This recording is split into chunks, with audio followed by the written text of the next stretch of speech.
Syederalun sebanyak 16 orang kaum ibu penyandang disabilitas warga Biren tergabung dalam wadah organisasi Dewan Pengurus Cabang Perkumpulan Penyandang Disabilitas Indonesia Biren sejak 23 Oktober lalu sampai 11 November dilatih membuat berbagai jenis kue.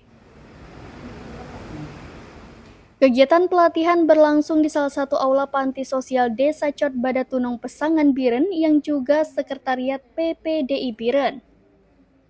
Program pelatihan membuat kue bagi kaum ibu tersebut merupakan tracker net training atau pelatihan pembelajaran dilaksanakan di Balai Latihan Vokasi dan Produktivitas atau BLVP Banda Aceh, menghadirkan tutor Sri Agustina dari UPTD Balai Latihan Kerja Dinas Tenaga Kerja dan Transmigrasi Penyot Juli Biren. Saat pelatihan pada Kamis 2 November 2023, para kaum ibu begitu antusias mengikuti pelatihan dan praktek langsung dengan membuat kue. Tutor berada di samping mereka dan juga memberikan berbagai arahan cara membuat kue. Mereka telah dilatih membuat kue donat, brownies, roti manis, pizza, bolu gulung, bika ambon, dan lainnya.